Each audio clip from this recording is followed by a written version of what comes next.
Today we are with Guillaume Néry, champion freediver. Guillaume, thanks for joining us. My pleasure. Hello, everybody. So you have 4 world records and won 2 world championships in constant weight freediving. What is that constant weight discipline about? So just to explain it shortly, freediving is you hold your breath and you try to dive as deep as possible. The discipline called constant weight, as you can see on the video, is diving down, swimming down and coming back up without any assistance. It's the purest form of freediving. My deepest dive is 126 meters, so done in one breath. And you are also now a filmmaker. How did you get into that? After several years of competing, I decided that I wanted to share my passion and what I was experiencing in the ocean with a different way than just talking about records and about performances, because being in the water is really exploring a world of freedom, of magic, and doing films, short films, was for me the best way to share this with people. So the idea was not to make documentary, but the idea was like on this movie, this short film called One Breath Around the World, you can find on my YouTube channel. The idea is to bring the people into a journey down in the ocean, and it's really not a documentary, is more artistic film. It's really more poetry than informations. And indeed, people who haven't seen them should go to your channel because they do exactly that, and we love them all. Guillaume, you're a championship freediver. But you also work with companies and help them find inspiration around performance. What seems to resonate most with them when it comes to freediving and these companies? The idea behind this, those conferences, those lectures, those talks with companies is really to bring to the people who are facing challenges in performances every day, my expertise and what I've been dealing with in terms of performance, in terms of dealing with stress, emotions, success, failure, because diving deep and trying to break a world record is really a big adventure that involves a lot of mental, physical, of course, and mental preparation. So what I really want to share with them is not about technical aspect. It's really what, in terms of performance, what are the similar vision that can work in different field. For example,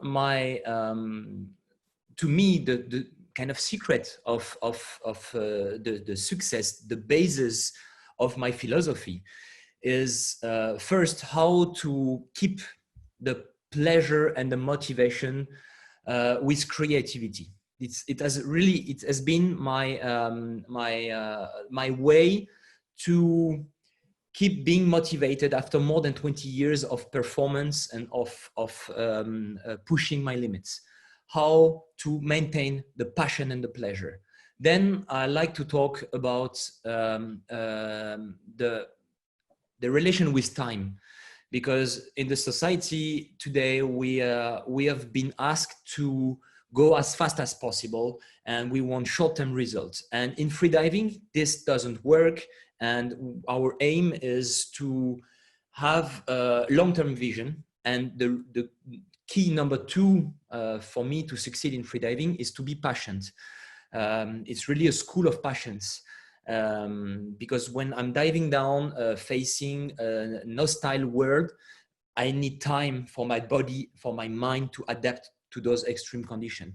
And this is very interesting because it works not only in the water, but in a lot of different projects. Taking time and being passionate to build a real long-term success.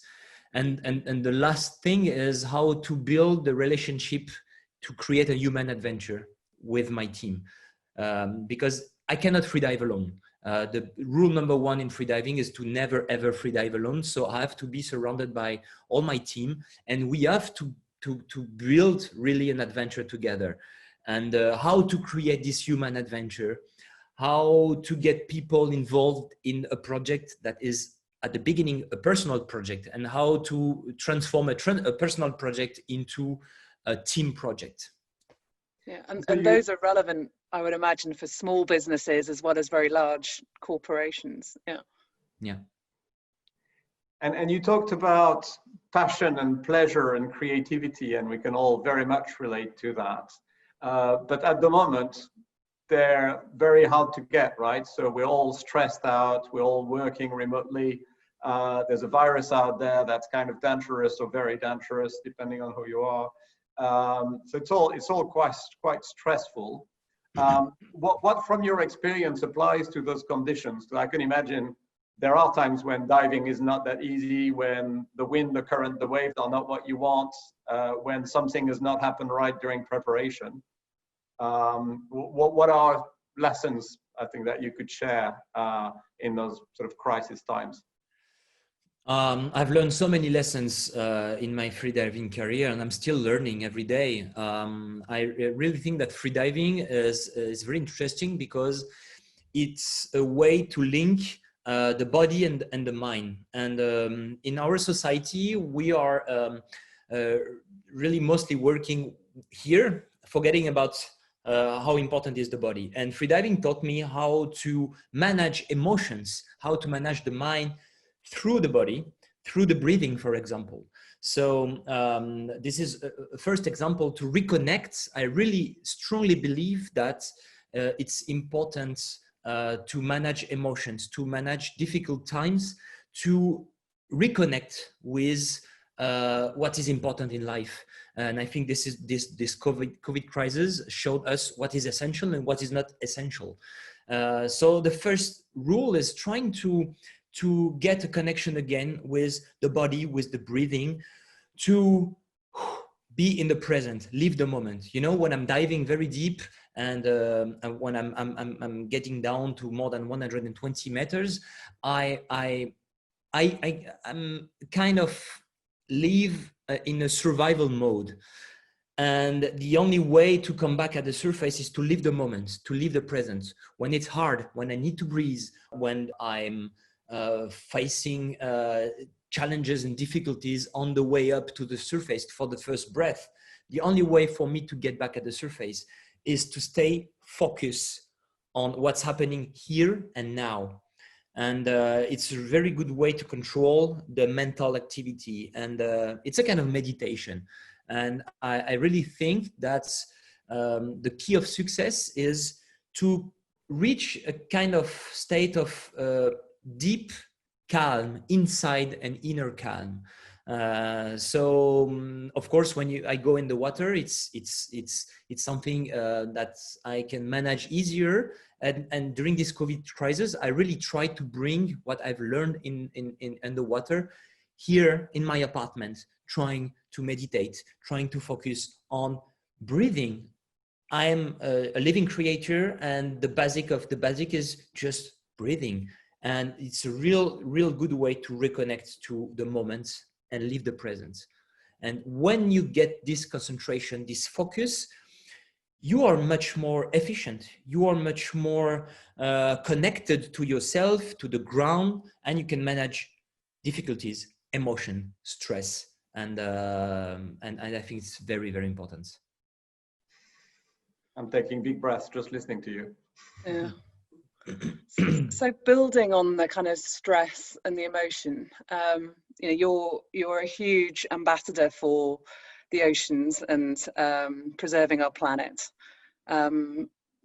These difficult months during the coronavirus has been a moment for a lot of people to pause and also for growth to be put as a second priority. I mean, as we come out of this crisis, what do you hope that businesses, people will take with them when they think about the planet? What are the tips from someone who like you, who lives and breathes looking after the planet? That's a very hard and critical question, because I really believe that this crisis is, and I'm not talking about the coronavirus crisis, but the climate change and this environmental crisis is very bad at the moment. And this coronavirus crisis showed us that in the moment of emergency, we are able to change the way we used to live, and we can focus on what is vital and essential. And I really hope that we can in the future, that this COVID crisis will lead us to a change in the consciousness, in our link with the nature, with the ocean, and I strongly believe that we all need, individually and collectively, to think about what do we want for the future. Today, what I've changed is that I'm really thinking about, okay, do I need this? Is it essential to my life? What is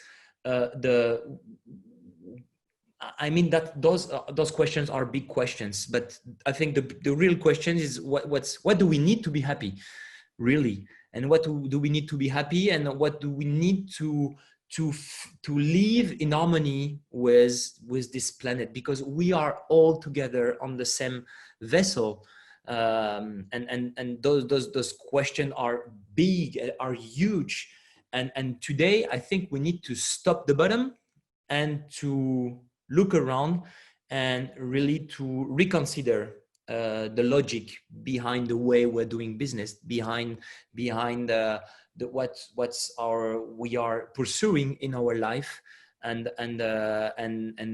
how can we find happiness? Happiness, is happiness linked to growth only? Is happiness linked to economic success, or is there something much deeper and stronger behind that? And I really hope that there will be a deep change in our society. Sustainability is sometimes a bit of an abstract concept, so we'll keep your question with us. What do we need as a definition for it? I think that's very useful. Yeah. Guillaume Néry, thanks very much. My pleasure. Thank you.